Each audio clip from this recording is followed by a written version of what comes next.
I gdje ste ljudi, evo nas ponovno Strel Gamer, izvinite zbog klipa, dugo nije bilo, evo će bude jedan manji klipić. Kao što vidite, nova opcija GTA 5 omogućava hakerima da vas muči u single playeru, čiji sada oni mogu šta god da rade. Jedan moj drug je igrao, kad smo mi bili kod njega da igramo malo PlayStation, odjednom samo dođe jedan čovjek sve avionom i pegasi ga, ali nema ni odeću koju nosi, tako da ajde da vam pročitam. Ovih dana imamo pozitivne vesti za GTA zajednicu po pitanju nam je jedna veoma negativna stvar na istu temu koja se nekako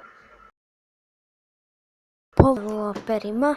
Naime, postoji novi meni u GTA 5 moderima omogućava da vas vide vaš social club vide, čiji oni mogu sad dopadnu u single player, pa na osnovu da vam doslovno upadnu u vaše single player igranje i pomrse vam konce, či otežaju vam single player, pošto je GTA 5 uvek online i praktično jedini način da se odbranite od ovakvog potencijalna, kako čujete ovo, izvinite, to je Godan brat crtani, jedini način da se odbranite od ovakvog potencijalnog napada jeste da igrate pirata koji je offline, na primjer, ajde stari brat, na primjer igra Minecraft na PlayStation, tu on zna da to poveže i onda tako cijela PlayStation se uključi online.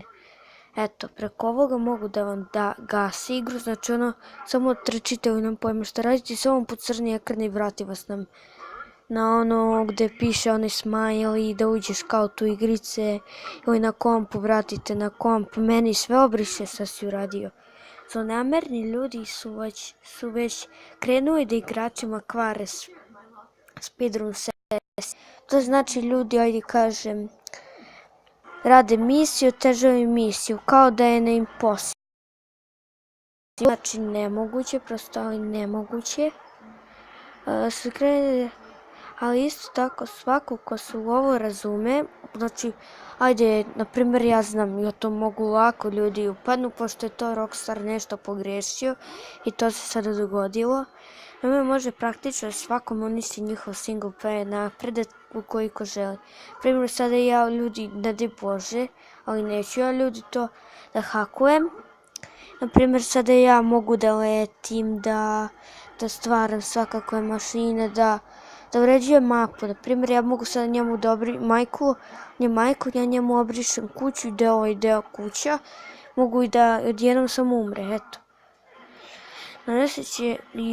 Oni se valjda nadaju da će Rockstar to popraviti, stvarno ljudi ne znamo, nadam se ja, pošto to kome još želi da ga neko špionira, da ga kvari igru, tako da ljudi, vidimo se u sledećem klipu, nadam se da će skoro, ali ne verujem, izvinite, unapred sigurno neće još dugo biti klipa, doviđenja za